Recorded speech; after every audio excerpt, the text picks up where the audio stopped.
the corporate media spits out headlines that are meant to generate fear, that are meant to bring us to a place where we're born yesterday, right? I call them born yesterday progressives, born yesterday leftists. They don't really care about the context. They don't care about the ongoing situation that has been so devastating for so many people in that region, Russia and Ukraine included, for decades, but especially since 2014. But we're going to get into that.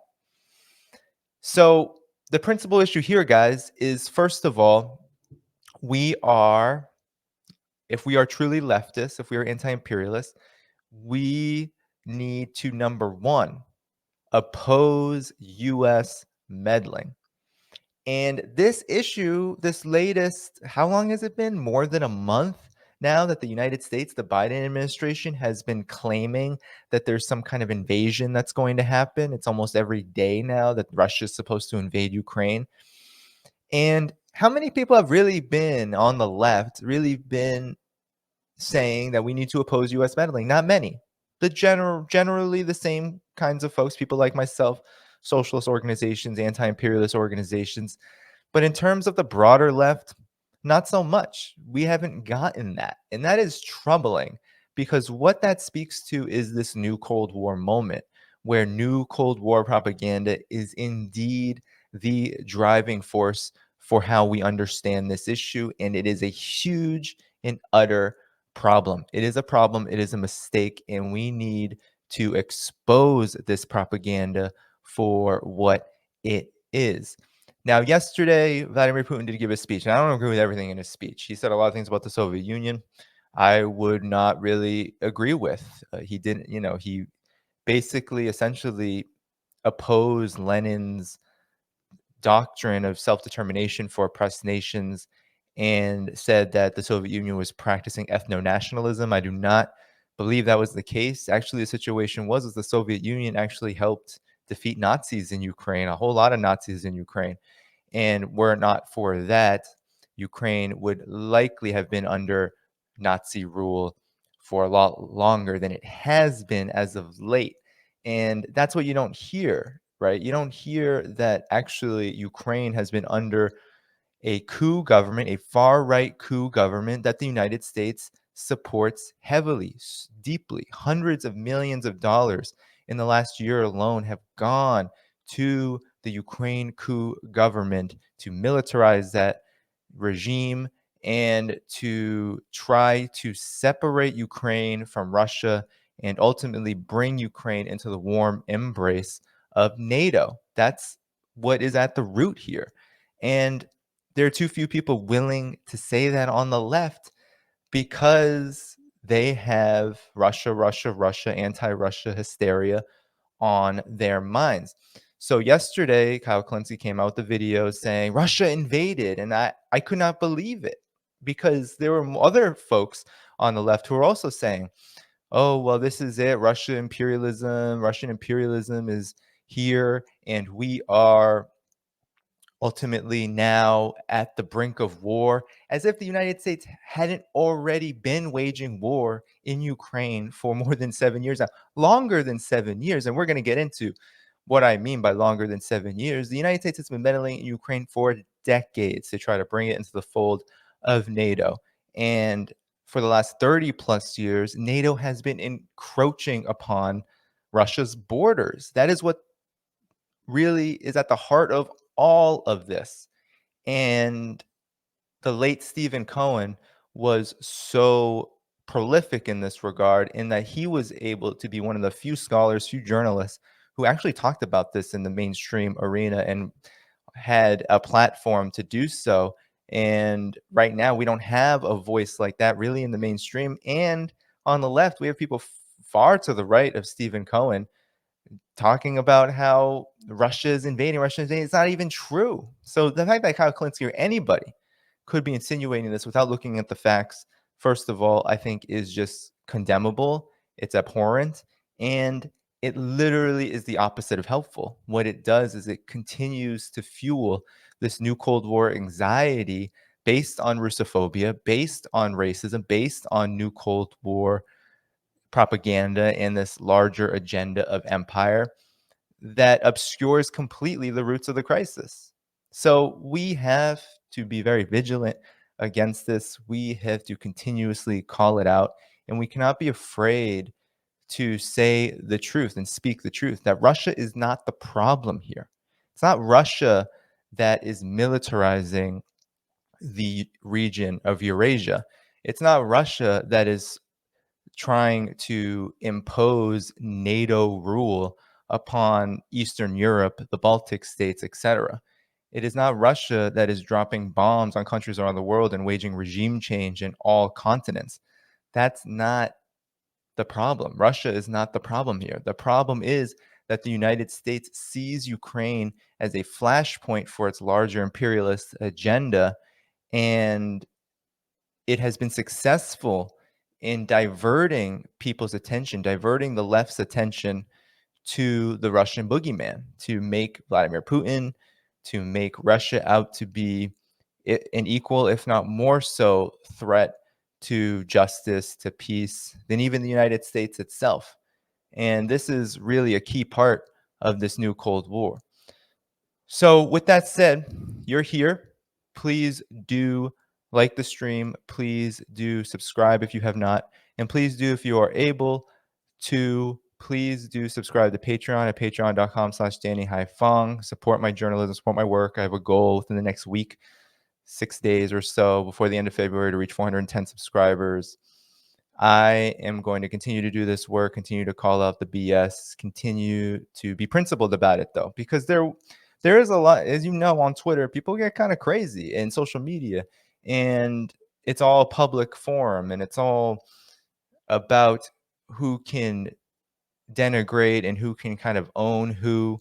But for me, this is about the struggle for peace. This is about anti-imperialism. This is about the larger struggle for a world where we are free from imperialism. And the only way we can become free from imperialism is we have to actually attack imperialism head on. We need to fight imperialism head on. And to just so willfully go along with new Cold War propaganda, funneled by the corporate media, funneled by the military industrial complex, funneled by NATO, funneled by the US ruling class, is to commit the ultimate betrayal of anything that could be called a left movement, which right now is not in such great shape. So let's talk a bit about the roots of this crisis, okay? What has happened in Ukraine over the last several decades? Well, Ukraine falls within a larger regional context where the United States has used NATO to accelerate its hegemony, to accelerate its dominance over the region. And so after the fall of the Soviet Union, Russia was pulverized. Its economy was a complete and utter basket case. It was a disaster. It was in a complete collapse. In the United States, in Europe, and the Western powers facilitated the most brutal form of shock therapy, they called it, austerity, to literally destroy every vestige of socialism, state ownership, of any protections for the people. And the standard of living for people in Russia, the newfound Russian Federation, after the breakup of all of the Soviet republics, the standard of living in that country fell to such a huge degree that I don't think we have seen in the modern era life expectancy for men and women go down to the degree that it did. I think it was something like 10 to 15 full year decrease over the course of the decade after the Soviet Union fell. So that was the situation. Russia was now no longer a power in any sense of the word in 1991. In the United States, of course, as you may know, use the post-Soviet period from 91 till it declared the global war on terror in 2001 to cement its hegemony every single corner of the planet. And that includes Eastern Europe, that includes the 1999 NATO invasion and bombing of Yugoslavia. It includes invasions of Somalia. and it includes the devastation that was wrought upon the Middle East and Iraq in particular, even before the global war on terror with sanctions. So all of this must be included into the conversation. The US has been on an imperialist war drive on steroids since the end of the Soviet Union, and now is in a position where it has been successful in, for example, Estonia, Latvia, the Baltic states, in recruiting them into NATO by literal by force, really, by creating an economic and political situation that basically allowed for that to happen. And so what has occurred is that now Russia is surrounded by NATO. And that's after this handshake agreement between Gorbachev and the United States before the Soviet Union fell. And unfortunately, Gorbachev was a huge part of that. There was a handshake agreement that uh, east of East Germany, NATO would not expand, but expand it has. And the United States has not abided by that handshake agreement. And honestly, even if it was on paper a signed the United States does not obey, does not follow through on any kind of agreements because the United States is a unipolar imperialist hegemon, and the only interests that it abides by are the interests of capital, the interests of the military industrial complex. So Russia, right, has entered a period post 2001, 2002 under Vladimir Putin, where it has tried to reemerge as a stable state, a state that can be a player on the world stage, that can assert sovereignty and independence and self determination. It has been quite successful to the point now where it is an economic competitor to some degree, much smaller than China, and still a capitalist country, but has the capacity to assert self determination and sovereignty and to be a different pole, to represent a different pole from the United States in that region. And that has angered the United States greatly, that Russia would even begin to think that it could act independently of US diktats. And so the United States, especially since the Obama administration came to power and it began its pivot to Asia, it really began this great power competition strategy, which was then named that under Trump. But really, beginning under Obama, where the war on terror, the global war on terror, was coming to a close, the United States saw China and Russia as the biggest threats to US hegemony, especially after, we have to understand this, the United States had entered into quagmire after crisis, after disaster in its so called global war on terror, culminating in this botched invasion of Libya, which destroyed so many lives, had a black president bombing an African country, creating a refugee crisis unseen in human history. And the United States couldn't maintain stability anywhere at that point, right? Libya, Syria, all of these interventions were not bringing the kind of fruits that the United States was hoping for. And so it necessitated this geopolitical shift to the point now where we're having the Atlantic Council Foreign Policy magazine announce that Russia and China need to be attacked. They need to be targeted for war simultaneously because we're now at this point of desperation in the US's imperialist agenda where that is becoming a necessity. So that is some of the bigger context. And I'm going to go over a really good article later by Jenny Clegg, a good comrade out in the UK, who wrote an article for Multipolarista, Ben Norton's outlet, and we shared it at Friends of Socialist China about this new Cold War that really peppers this larger context to the Ukraine situation, one that's not being talked about. So that's what part of the stream is about. It's not just to say, Kyle Kalinske, you're wrong for saying Russia invaded Ukraine, because he was, and a lot of these leftists who are saying, oh, this is imperialism, they're all wrong because they don't know the definition of imperialism. Imperialism isn't recognizing these autonomous republics that broke off from the Ukraine because of this disgusting and gross far right instigated civil war that the United States backed, right? There was someone in the chat who said that the Republicans in Donetsk voted to be part of Russia in 2014, and that's true. That happened amid the Crimea referendum. There were multiple referendums happening because the country was breaking apart, because the Maidan Revolution was not a revolution for socialists. It wasn't a revolution for economic liberation or political liberation for oppressed people. It was a revolution to make Ukraine a vassal state to empire, to take it completely out of the orbit of multipolarity. That's where Yanukovych was moving to at the time, 2013, 14, moving more toward Russia, despite having still deep relationships with the West.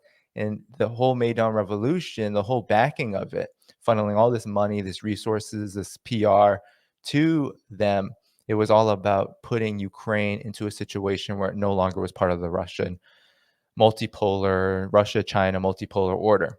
And it was about laying the basis for this future NATO membership, which, because of the PR disaster, is still on hold, but that's the ultimate goal. So we have to understand that broader context. We can't, it is true. Much of the left has this wrong.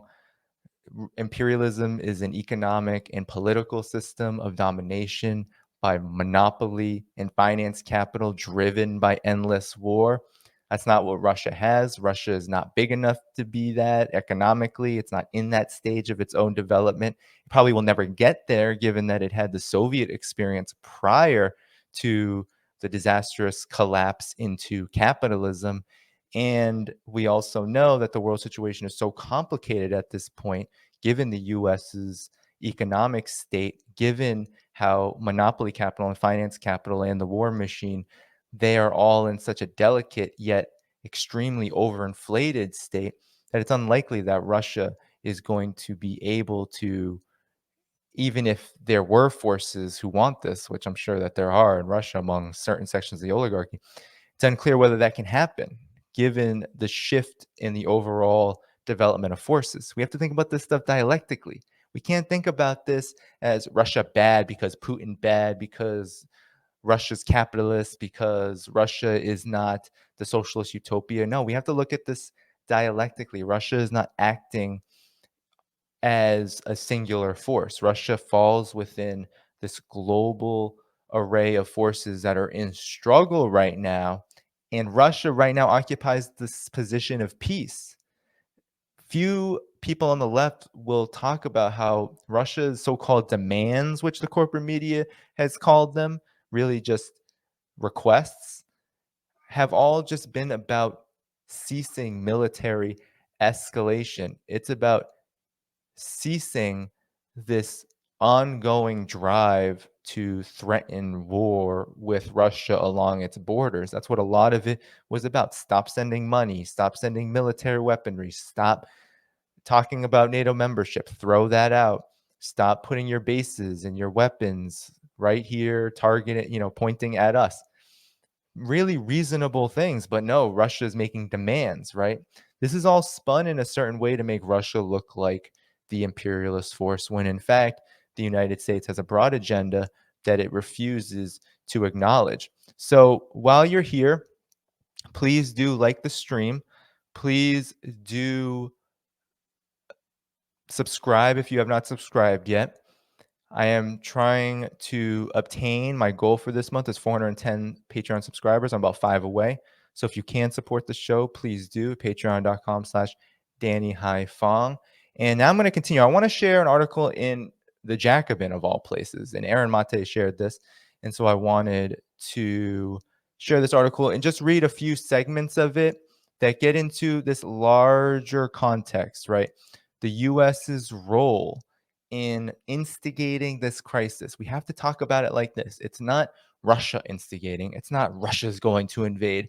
It is the US has an agenda that it is seeking to fulfill in the Ukraine with regard to Russia. It is seeking to use Ukraine and exploit Ukraine as a chess piece. Part of this chess piece is the Nord Stream 2 pipeline. It is the economic war, and it's working. There are rumors that the pipeline will not continue. So, well, it's I mean, it's already been constructed, but there are rumblings that it will never go into operation because Germany will side with the United States. So this is huge.